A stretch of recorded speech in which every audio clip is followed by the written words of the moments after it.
जी हम reaction of alkyne पढ़ रहे थे। आज इसका दूसरा पार्ट है ऑक्सीडेशन। ऑक्सीडेशन मीन ऑक्सीजन का ऐड होना। जी ये एक अल्कीन है, इथीन इसका नाम है। इसमें हम ऑक्सीजन ऐड करेंगे क्योंकि ऑक्सीजन 2 बॉन्ड बना सकता है और ये यहाँ से 2 बॉन्ड खाली होते हैं।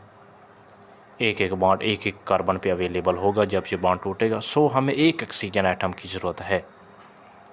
तो हम अगर मॉलिक्यूल यूज़ करेंगे तो उसमें तो 2 होते हैं, तो हम एक ऑक्सीजन एटम इंडिविजुअल अवेलेबल भी नहीं होता। सो हम मॉलिक्यूल के साथ हाफ़ लगा देंगे। सो मॉलिक्यूल का हाफ़ हो जाएगा, ऑक्सीजन के मॉलिक्यूल का हाफ़ 1 ऑक्सीजन एटम। इसमें सिल्वर ऑक्साइड कैटलिस्ट डालेंगे, टेम्परेचर देंगे और ऑक्सीजन 2 डबल बॉन्ड बना लेगा करीबी कार्बन एटम के साथ, नज़दीक वाले एडजेसेंट कार्बन एटम के साथ। तो इसको कहेंगे इथाइलिन एपॉक्साइड। ये जो एपॉक्साइड होता है ये यूज़ होता है for the industrial purpose, glycol production के लिए। ये एपॉक्साइड ये रेजन्स वगैरह भी होती हैं, पेंट से मिलती जुलती ये एक मटेरियल होता है। ग्लाइकोल जैसे कि इथाइलिन ग्लाइकोल्स है, इस तरह के कंपाउंड। हाइड्रोक्सिलेशन, हाइड्रोक्सल ग्रुप का ऐड होना, OH ग्रुप का ऐड होना।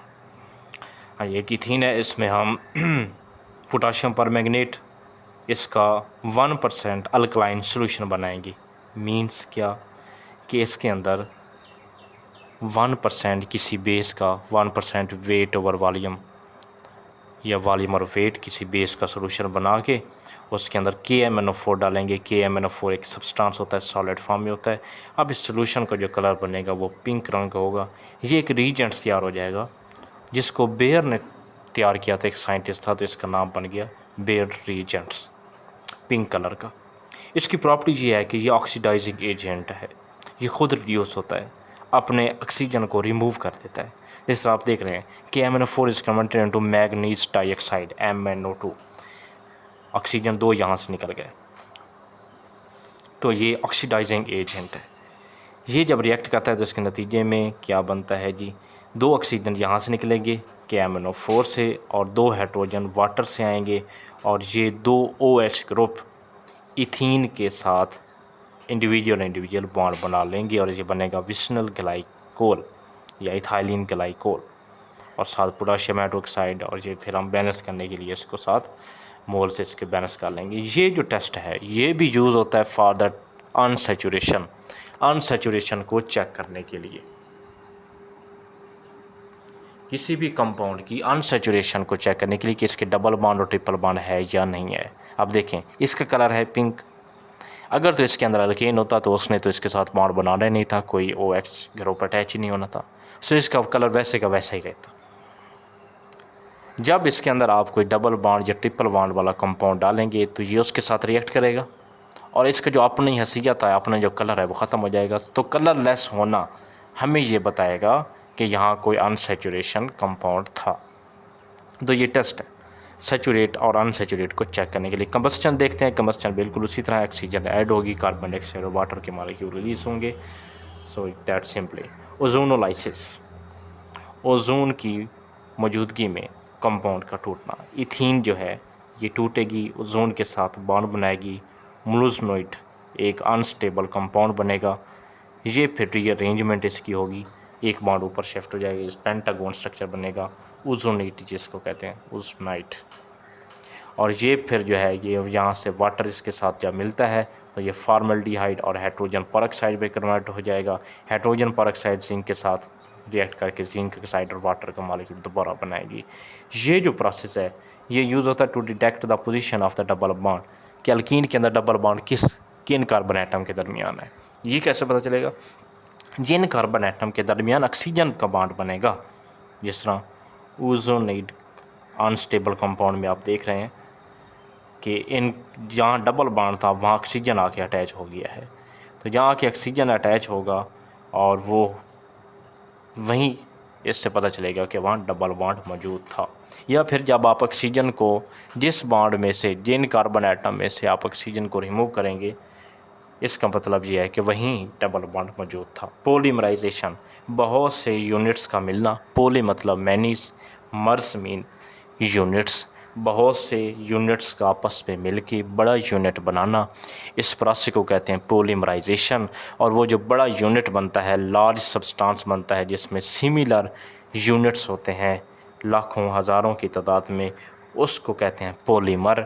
तो ये एक पॉलीमर है जी, इथीन से पॉलीइथीन बनना, पॉलीइथीन से पॉलीइथीन बनना जी। इसमें कार्बन बॉन्ड टूटेगा और ये आगे अपने मॉलिक्यूल के साथ अटैच होते जाएंगे और इस तरह एक बहुत बड़ी लॉन्ग चेन बन जाएगी। पॉलीथीन भी इसको कहते हैं, पॉलीथाइलिन भी कहते हैं। ये प्लास्टिक शॉपर वगैरह को भी आमतौर पर पॉलीथीन इसलिए कहते हैं क्योंकि ये इसी प्रोसेस से पॉलीमर्स बनते हैं। ये बैग्स वगैरह बनाने में भी इस्तेमाल होती हैं। अब गुड क्वालिटी की पॉलीमराइजेशन के लिए हमें एलुमिनियम ट्राई इथाइल ये कैटलिस्ट की ज़रूरत होगी, या टाइटेनियम टेट्राक्लोराइड्स इसकी भी ज़रूरत हो सकती है। यूज़ ऑफ इथीन, इथीन का क्या इस्तेमाल है? एक तो पॉलीथीन बनाने के लिए, जैसे आपने ऊपर देखा, ये पॉलीथीन का इस्तेमाल होगी प्लास्टिक मटेरियल वगैरह में। ग्लाइकोल बनाने के लिए, राइपनिंग ऑफ फ्रूट को वक्त से पहले पकाने के लिए, जिस तरह पहला हम इसको कहते हैं लगाते हैं। जितने भी आजकल मार्केट में फ्रूट्स आते हैं ये कुदरती तौर पर नहीं पकते बल्कि ये आर्टिफिशियल तौर पे पकाए जाते हैं, राइपनिंग इनकी की जाती है। इसके अंदर एक पाउडर होता है इथाइलिन, एक बल्कि गैस होती है इथाइलिन, वो पाउडर होता है उसमें से गैस निकलती है इथाइलिन। अच्छा, तो ये राइपनिंग ऑफ फ्रूट में, और उसके अलावा इथाइलिन ग्लाइकोल को क्या है, एंटी फ्रीजिंग एजेंट्स है। ये फर्स्ट ईयर में हमने पढ़ा था कि ये फ्रीज़ होने से बचाता है और lower the freezing point. Mustard gas ये भी इसी से बनती है। मस्टर्ड गैस क्या है? ये वर्ल्ड वार 1 में इस्तेमाल हुई थी और ये केमिकल वेपन है। इसके इस्तेमाल करने से जिल्द पर फफोले बन जाते हैं और ब्लिस्टर्स जिसको कहते हैं वो बन जाते हैं। हाँ जी, इसमें इथीन के अंदर जब हम डाइसल्फाइड डालेंगे तो इससे बनेगा 2,2-डाइक्लोरोइथाइलिन सल्फाइड, सॉरी सल्फाइड होना है, 2,2-डाइक्लोरोइथाइलिन सल्फाइड, और साथ सल्फर बनेगा। इसी 2,2-डाइक्लोरोइथाइलिन सल्फाइड को मस्टर्ड गैस कहते हैं। अल्काइंस क्या होते हैं? अल्काइंस वो हाइड्रोकार्बन जिनके अंदर कम से कम कार्बन एटम, 2 कार्बन एटम के दरमियान कोई ट्रिपल बॉन्ड हो, उसको कहेंगे अल्काइन।